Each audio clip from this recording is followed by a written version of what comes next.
round with Tarlac Province. Designer, Simeon Cayetano.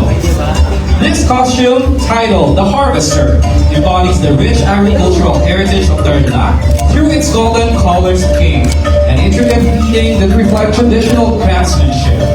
The back dress features a triple basket brimming with symbolic harvests, representing the prosperity and abundance of the region's crops. The Kubo headpiece emphasizes the deep connection to the rural life and the importance of community in the harvest season. Harvesting, a time of celebration and gratitude, is depicted through the costume as it highlights the hard work and dedication of farmers. This attire showcases the unity and cultural pride associated with a successful harvest. Tarlac Province.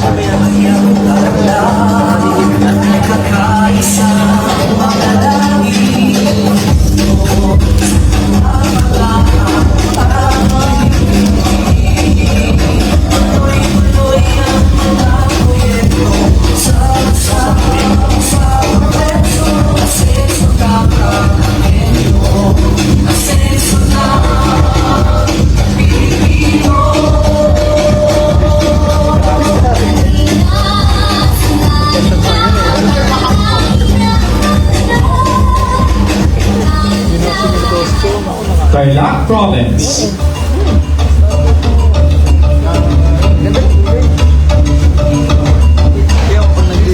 Candidate number 12, Malik Isabela.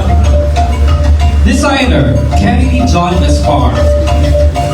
This costume, designed for the Dairy Milk Festival of Malik Isabela, features a golden cow headpiece symbolizing the region's dairy heritage. The headpiece showcases intricate beading and rounded horns, giving it a majestic appearance. The costume is adorned in gold tones with elaborate beadwork, creating a luxurious and ceremonial look. Shoulder pieces extended outward like an armor, symbolizing strength and tradition. The overall design blends cultural pride with a celebration of Malik's dairy industry. Malik Isabela.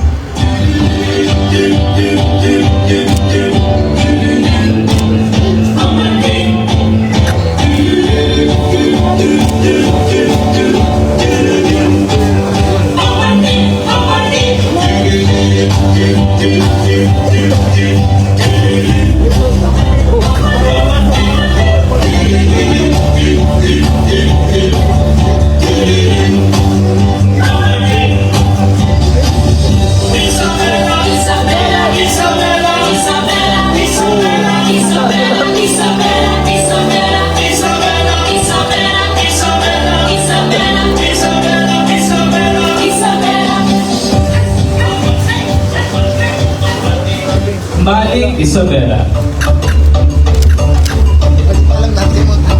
Candidate number 13, Coronadal South Cotabato. Designer, Elijah Marceline Ismael Aguirre. Fudalu, a spiritual guardian. Mindanao Island has boundless and rich cultures never yet unfolded. With its chief product, its dear expensive fabric, Mindanao is a rising tiger of fashion and intricate textiles. One of the most famous fabric is Dinalak. Dinalak is a sacred cloth woven by the Tiboli people in communities around Lake Cebu, Mindanao Island. Traditionally made by women of royal blood, thousands of patterns are produced during the dreaming stage in reference to folklore, and stories are known to the Tiboli women by memory. The reason why people of Tiboli are called the Dream Weaver. Coronadal, South Cotabato.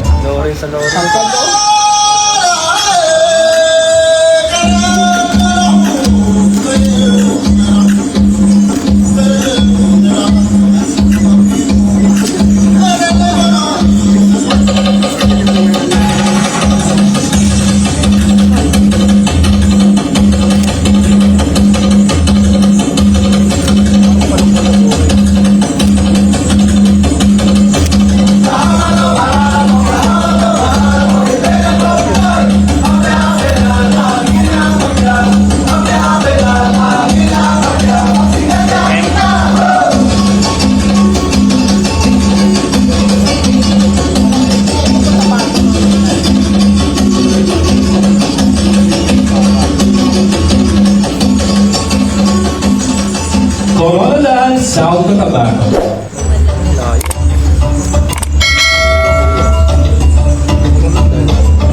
Candidate number 10, Concepcion Tarlac.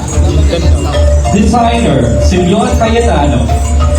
The striking costume, a product of Tarlac, design inspiration from corn, utilizing its color scheme of gold, yellow, and green to represent its natural hues. The design features a prominent headdress adorned with 3D corn elements and elaborate shoulder pieces accented with beads and added texture. Sequins textured fabric forms the base of the suit, giving it a sophisticated armor-like appearance. While the belt is decorated with beads and rhinestones for an extra touch of elegance. The standout detail is a 3D huge corn crop, reinforcing the theme and adding a powerful visual impact to the overall look, especially in highlighting the abundance of the product in Tarlac. Concepcion Tarlac.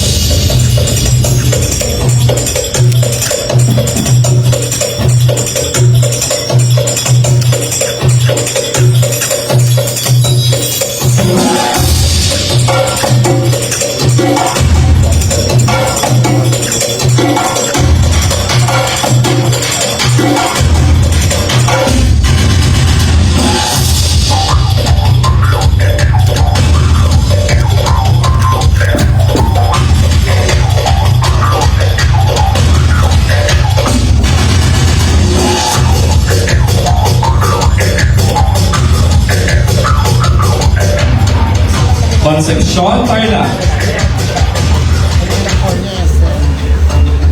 Candidate number 15, Filipino Community of India. Designer, Patrick Isabela.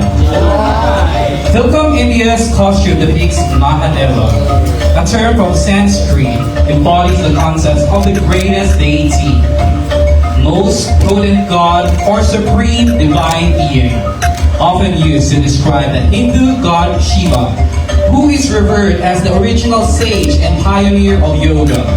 Legend has it that he has shared the ancient wisdom of yoga with the wise ones for the betterment of all humanity.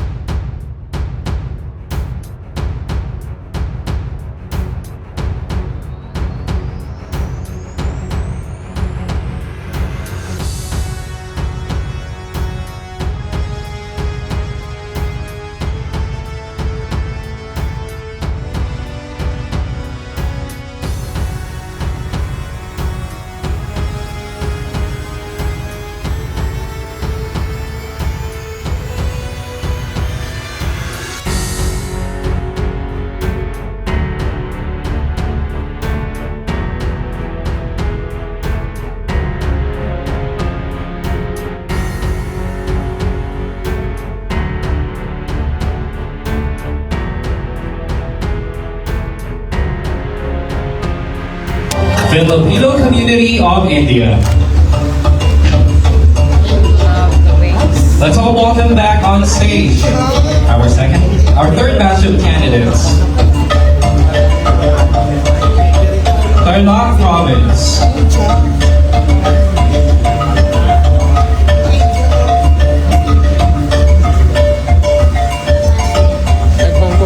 Malik Isabela.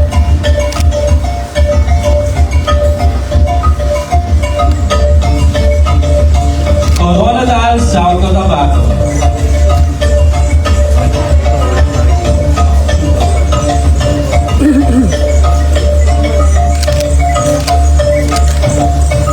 Concepcion Tarlac.